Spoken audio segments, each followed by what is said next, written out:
Hello बच्चों, let's read the question. The question is the magnetic moment vector mu s and mu l, associated with the intrinsic spin angular momentum s and orbital angular momentum l, respectively, of an electron are predicted by quantum theory and verified experimentally to a high accuracy to be given by mu s is given by minus e upon m s and mu l is given by which is orbital angular momentum, that is minus e upon 2m l. Which of these relation is in accordance with the result expected classically? इसमें से कौन सा जो result है वो accordance है. Outline the derivation of the classical result. हमें क्या करना है, जो क्लासिकल रिजल्ट है उसकी आउटलाइन भी देनी है. तो देखिए, इस क्वेश्चन को करने के लिए हमारा जो की कॉन्सेप्ट रहेगा उसमें हमें पता होना चाहिए कि जब हम इलेक्ट्रॉन की बात करते हैं तो देखो, किसी भी ऑर्बिट में अगर मैं ऑर्बिट की बात कर रही हूँ तो इलेक्ट्रॉन जो होता है उसका अगर दो इलेक्ट्रॉन है, अगर फुल है तो दोनों जो होते हैं एक दूसरे के अपोजिट जो है वो स्पिन करते हैं. ठीक है, ये चीज हमें पता है.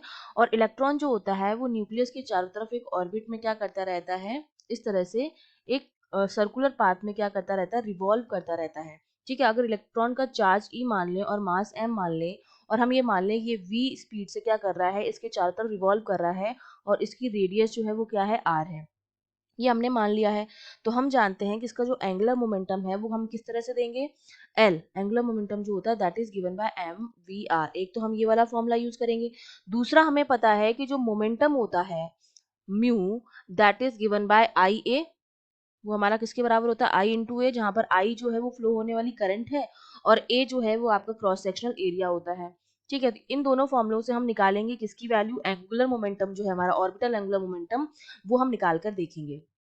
ठीक है, तो अब देखिए एंगुलर मोमेंटम में अगर मुझे निकालना है तो ये मुझे पता चल गया है कि जो एल है वो एम वी आर के बराबर है.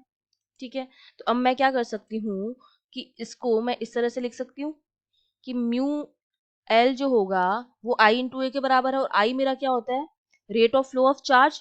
फ्लो कौन कर रहा है, कौन सा चार्ज है, नेगेटिव चार्ज है जो कि इलेक्ट्रॉन है, तो उसका चार्ज हो जाएगा माइनस ई अपॉन टी. ये आई की जगह हो जाएगा rate of flow of charge. और एरिया कितना हो जाएगा, क्योंकि ये क्या है एक सर्कुलर पाथ है तो एरिया आपका हो जाएगा पाई आर स्क्वायर. इसको मैंने नाम दे दिया इक्वेशन नंबर 1. दूसरा एंगुलर मोमेंटम एल जो था वो एम वी आर के बराबर था, तो एम वी हमारा कितना होता है, डिस्टेंस अपॉन टाइम. तो कितनी डिस्टेंस ट्रेवल कर रहा है, एक पूरा सर्कल ट्रेवल करने में 2 पाई आर अपॉन टाइम टी और आर. ये मेरी इक्वेशन हो जाएगी सेकेंड. ठीक है, जहां पर आर जो है वो सर्कुलर ऑर्बिट की रेडियस है और जहां पर इलेक्ट्रॉन जो है एम मास का माइनस ई चार्ज से क्या कर रहा है, एक सर्कल कंप्लीट कर रहा है टाइम टी में.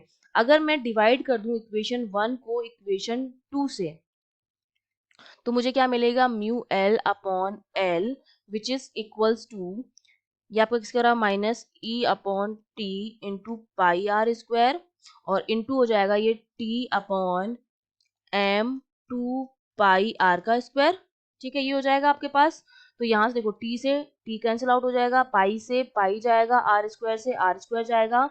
तो म्यू एल अपॉन एल जो है वो मेरा किसके बराबर बचेगा, ये बचेगा माइनस ई बचा ऊपर और नीचे बचा है आपके पास 2m. ठीक है, तो यहाँ से अगर मैं म्यू एल की वैल्यू निकालूं तो म्यू एल जो मेरे पास आ जाएगा वो आ जाएगा माइनस ई अपॉन 2m और एल को हमने इस तरफ लेके आ गए हैं. तो ये मेरे पास क्या आ गया है, ऑर्बिटल एंगुलर मोमेंटम आया है. और फॉर्मूले में भी एंगुलर मोमेंटम यही दे रखा है, mu L equals to minus E upon 2m L.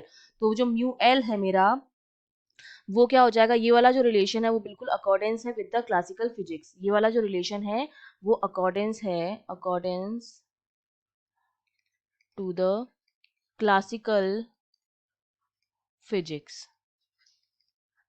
ठीक है, और यहाँ से हमें ये चीज पता चल रही है कि जो म्यू एल और एल है वो दोनों क्या है, एक दूसरे के एंटी पैरेलल है.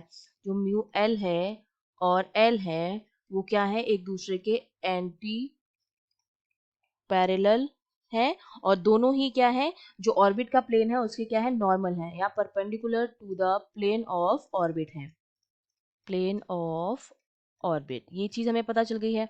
और जो दूसरा वाला है कॉन्ट्रास्ट में वो हमारा क्या है, वो हम जानते हैं कि जो स्पिन एंगुलर मोमेंटम होता है म्यू एस अपॉन एस, वो मेरा किसके बराबर होता है, ई अपॉन एम के बराबर होता है। और इसको हम किसके हिसाब से ऑब्टेन करते हैं, जो हमारी क्वांटम मैकेनिक्स है उसके हिसाब से हम इसको ऑब्टेन करते हैं। क्वांटम मैकेनिक्स में हमें पता है कि जो म्यू एस अपॉन एस का जो रेशियो होता है वो ई अपॉन एम के बराबर होता है। तो यहाँ से जो म्यू एस आता है वो मेरा किसके बराबर आता है, E upon M into S के बराबर आता है। इसको हम ऑब्टेन करते हैं on the basis of quantum mechanics. तो हमारा जो सेकंड वाला जो रिलेशन है, म्यू एल वाला रिलेशन है, वो तो अकॉर्डिंग से विद द क्लासिकल थ्योरी। और जो फर्स्ट वाला रिलेशन है वो है क्वांटम मैकेनिक्स के हिसाब से, जिसमें आपका म्यू एस अपॉन एस जो आता है वो ई अपॉन एम के बराबर आता है। I hope you understood well. All the best.